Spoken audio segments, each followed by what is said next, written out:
Yeah. Oh, so you really don't mean like fuck Deion? That's just I really mean that. I really mean that from you don't want me to mean it, but nigga, I mean that from the bottom of my heart. But see what you what you overlooking is I'm a young man that can relate to those kids who may be having abandonment issues because Deion. That's at Jackson State. Yeah. Yeah. Okay. So you gotta understand, nigga, I'm looking at this. Y'all looking at it from a we love Deion standpoint. I'm that guy that say I love Deion. I'm the nigga. I'm them kids. And I'm not mad that he went to go chase that bag. I'm them kids. But he did his service to Jackson State. And I'm not service to the culture of black people. But see y'all. But see, this is what I'm telling black people. But you just named 3 components. You said the culture. You said Jackson State, but you never said those boys. See, that's what the players, those boys. That he left. Okay. So you speaking on their behalf. I'm looking from their perspective. If you think they ain't saying fuck that nigga and his son, you come on now. The privileged son get to go with his daddy. The football coach who get to coach his son. We done seen that at every level. It's called nepotism. You gonna take the people you like with you. You gonna take our best players with you because you know they got a better jersey. So it's some kids, niggas walking around. They're going to be resentful. They're going to have contempt in their heart. Y'all forgetting about the kids. But this is what there go the butts. It's all about Deion, though. All I'm trying to say, homie, I'm looking at it. Y'all looking at it from the top down. I'm looking at it from the bottom up. And most people at the bottom is saying, fuck y'all at the top. And you know where I learned this from? Taking poor children to events. 601 Tickets used to donate tickets to my organization. I take the kids to the WWE. We got some good seats. Boy, them kids seeing them other kids get to go down to that ring and touch the wrestler. Boy, little nigga holler out, oh, I hate y'all. Hey, nigga, what's wrong with you? Man, they get to be down there. If you think them kids ain't saying that about Deion and this boy, that's where the resentment is coming from. The new recruits at UCLA want to steal. We feeling left out. We feeling abandoned. We feeling rejected. Nigga, we had access at a man like a father figure. The discipline that he brought into the locker room. The structure that he brought to the environment. Well, that's gone now, man. Where we go, homie? So I'm looking at it from their point of view. Point taken. But let me ask you this. If you could talk to Deion, and Deion probably will see this. There's well enough worthy clips for this. Well, yeah, his wife, the P-Law and all of them done spoke out. He done looked, yeah, he listened. So, if you could advise Deion to do something, what would it be? I wouldn't advise my motherfucking thing. See, that's hypocritical. I ain't got no advice for no nigga. I speak with children. I got an organization called Helping Young People Excel. Hyped about Hype Youth Outreach. HYPE is an acronym for Helping Young People Excel. I don't waste my time talking to grown folk. I try to talk down on this level right here and say, look out, young brother. I ain't got shit to say to Deion. I got to talk to these baby. They need my words. That nigga don't need my words. He got y'all clapping for him. Them boys need our words. I want y'all to come talk to these boys with me. Come bring y'all light and come ask them how they feel about Deion. Because they saying fuck him too. Why ain't nobody went back to Jackson State and talked to them people? How do y'all feel about this? What's the name of your new quarterback? Who's the new coach that took over? We don't know. Okay. Can I give you an example? Can I give you an example? Yes, sir. So, probably... let's take a young man who probably had his biggest impact or a large impact incarcerated. Juvenile detention, right? So let's say, for instance, his sentence gets shortened because of good behavior or favor from the judge or whatever the hell you may have. That person gets awarded to a lighter sentence and is able to leave or get out. You don't want that person to get out? You want him to just stay there? Yeah. There's a guy by the name of Eric Brown. He's one of those kids that I talk about that had juvenile life without parole. He was sentenced to life without parole plus an additional 30-some years to die in prison when he was 16 for a crime he didn't commit. There was another guy by the name of George Toker. George was also another 16-year-old who was serving life without parole for murder he didn't commit. And he had been in there 30-some years. George is the guy you just described. George took the out. But by George taking the out, it keeps all those other 2,000 guys life without parole in. Eric Brown didn't take the out. Eric Brown is being a sacrificial lamb. He's out on an appeal. But he did almost 30-some years too, homie. But nigga, it's a chance that he can be found guilty and put back in there on his crime. But nigga, he making a sacrifice for the others that's coming behind him. So I would ask that one person, homie, make the sacrifice for the others that's coming behind you. Somebody got to do it. Somebody in the family, homie, got to make the sacrifice. Got to be that lamb and say, man, I'm finna do it different. I'm making a sacrifice to make this. Somebody got to do it. Deion could have been that one. You wanted Deion to sacrifice? For us, I did. Yeah, I did, homie. I was selected to campaign with Donald Trump to go to 3 key battleground states. I did trainings for the United States Department of Homeland Security, Human Trafficking Division, North Texas Crime Commission, Eastfield Police Training Academy. I trained a state juvenile correction officer.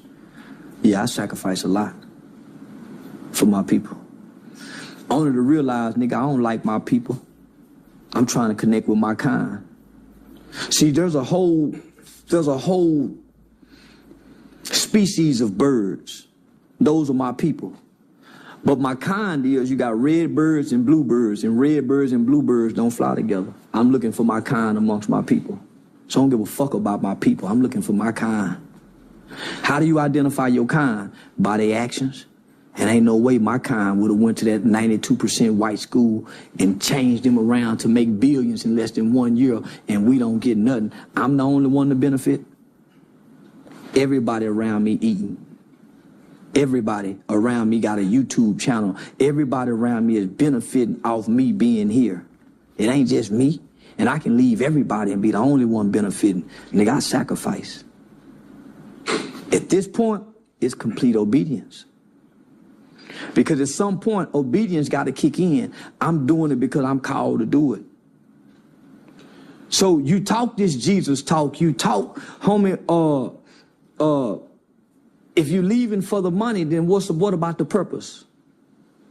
Because even though I'm getting money, I've never abandoned my purpose of working with children, working with youth. That's why my conversation is fuck them, nigga. That's what the kid's saying. But in the Bible, you quoted it. It's in Samuel. It said obedience is better than sacrifice.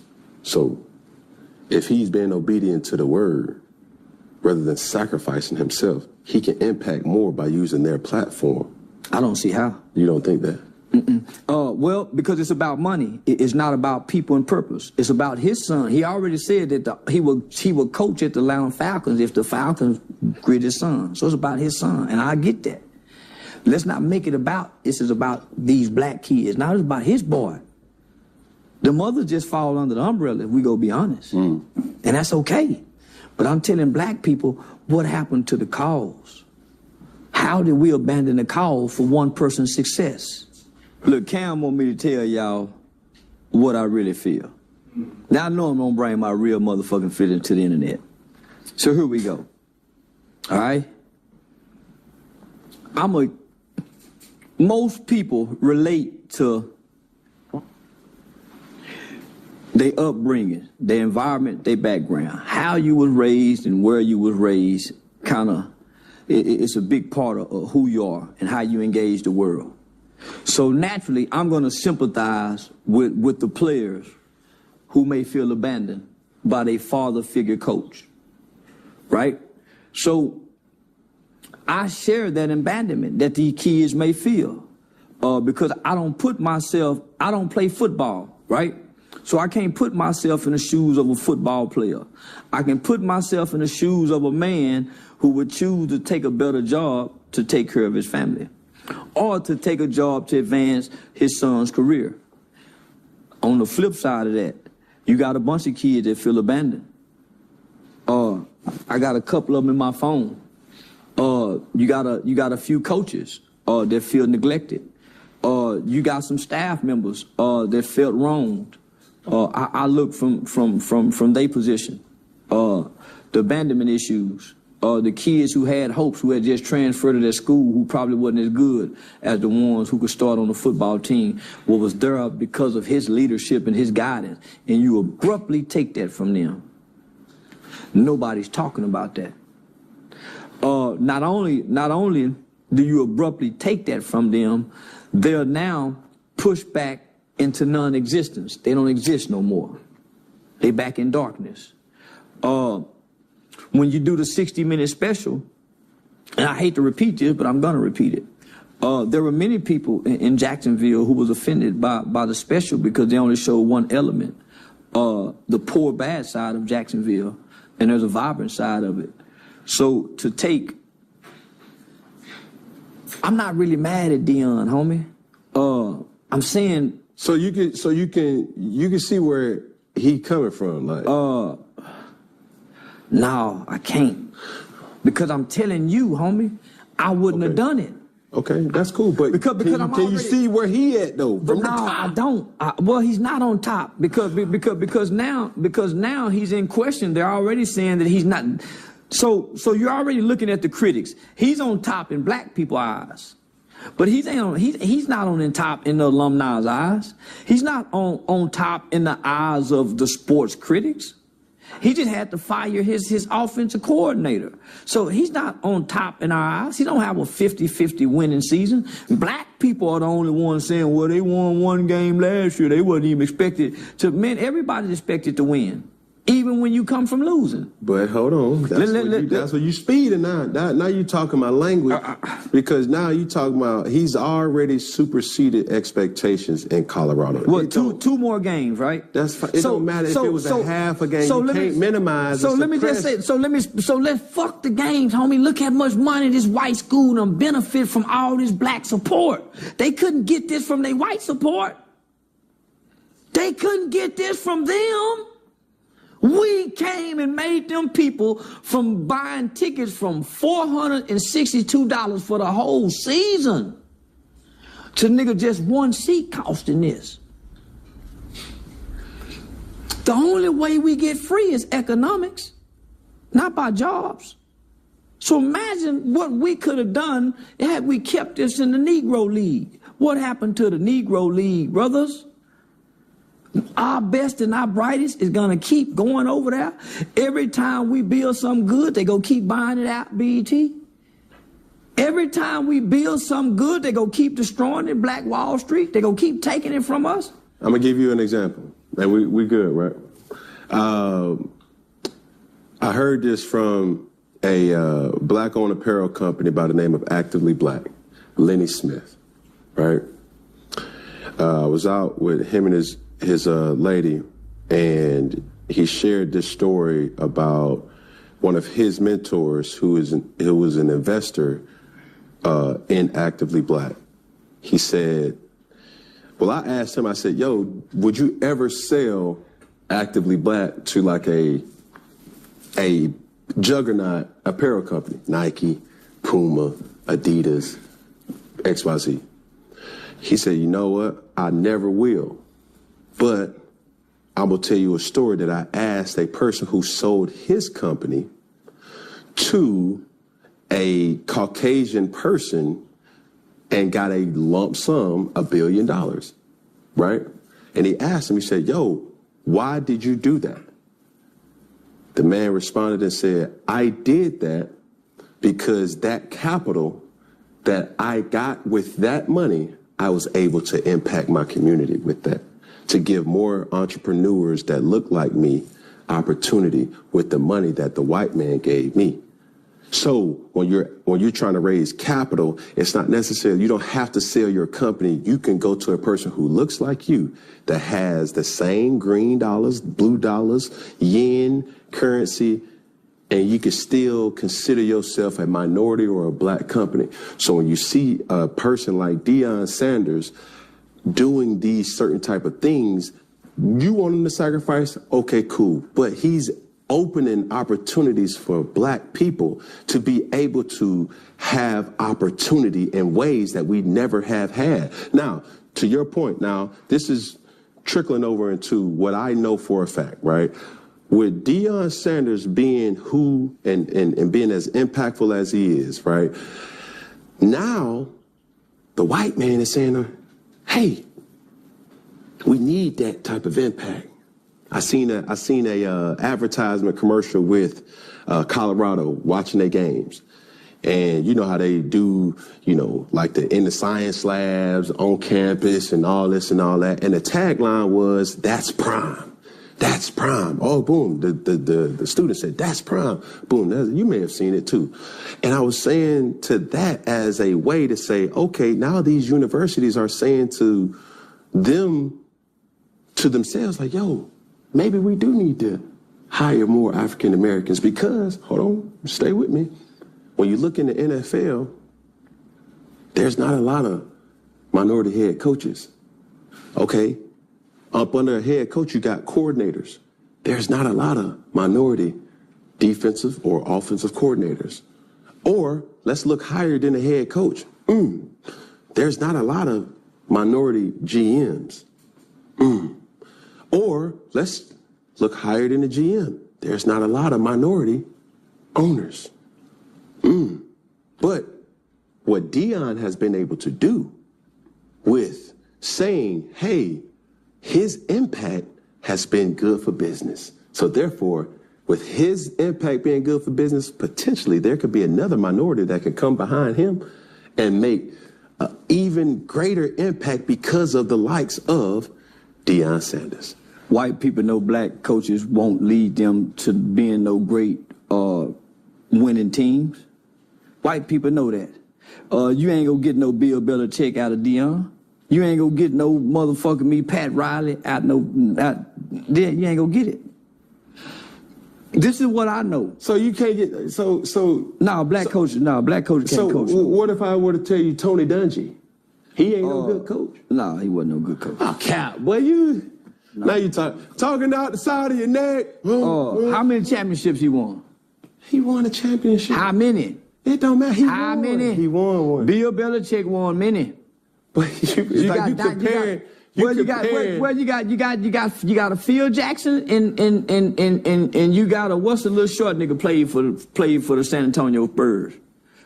Avery Johnson. So you got an Avery Johnson and you got a Phil Jackson. Everyone won. Give me Phil that won many. Yeah, but he had tenure though. Well, let me just over say time. Let me just say this. Because I just made white people, long as we've been in this country, white people are not looking at one black person and saying, maybe we should hire more black person because this one black person done good. And let's just be real, America's not doing that. America's not doing that. Long as we've been here proving ourselves as coaches, as athletes, there's not one black person that can go get a job and convince white people that we need to hire more black people. It's always a token nigga. He's a token nigga.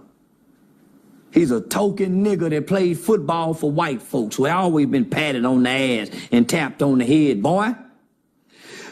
They wouldn't give him a chance. He wanted to coach at Florida State. Black folks gave him a chance to prove that he can do it. Why leave us to go over here with these white folks? You already knew we were having money problem, big dog. That ain't no.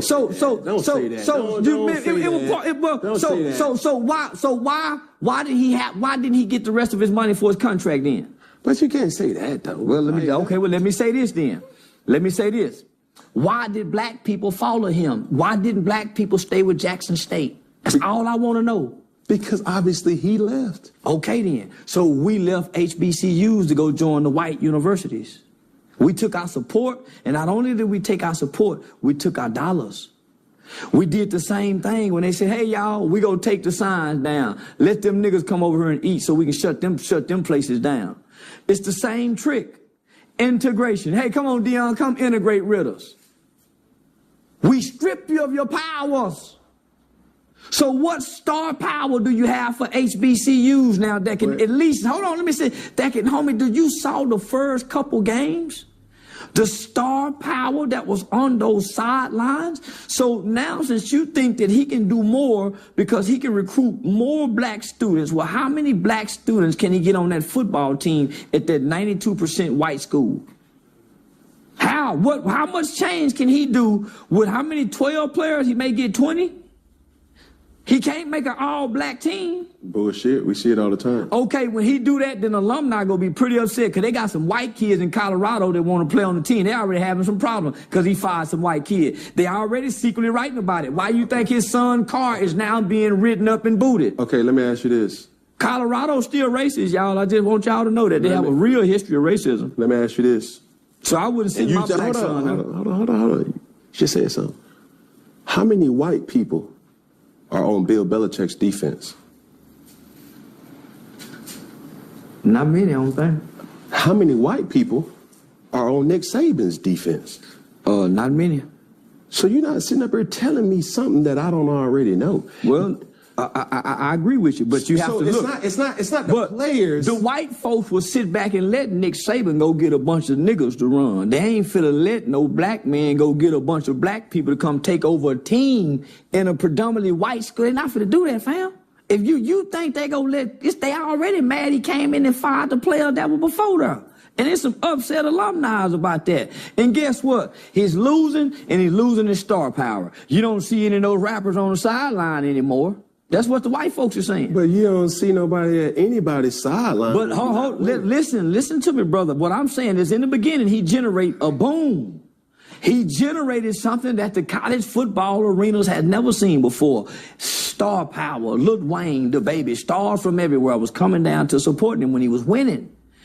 That was fine and dandy for the alumni. But you still have to understand this is America. And there are some upset white people in Colorado about this situation. They're starting to write about it. That's why his son's car is now unfairly getting booted. Okay, this is where we're losing kind of like traction. It's not about Deion and why he's losing star power. He's losing star power because they're not winning at the moment. Now, you can't sit up there and tell me that Bill Belichick's team, who is not sitting at any games over 500, they have a losing season, ain't nobody selling out them seats. Ain't nobody on the sideline trying to beat down. They don't have primetime games, you know, when you're not winning. So it's not necessarily about the person, it's about the success of the team, right? If Alabama was not as dominant and successful as they have been over these years, Nick Saban wouldn't have been able to. What? People follow success.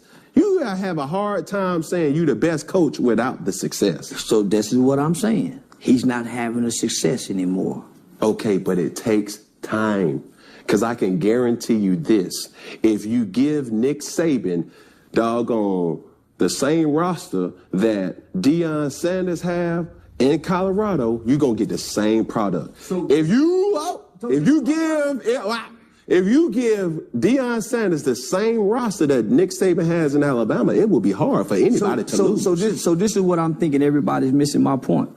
It ain't about Deion. See, y'all keep making it about Deion. It's about all y'all following him over there, supporting him. So now that he's not winning, he don't have this same star power support. So y'all gonna wait till he start winning years from now to come back and ride back the sideline? That's how I go. In the process, what are we doing for the HBCUs that's winning? Mm-hmm.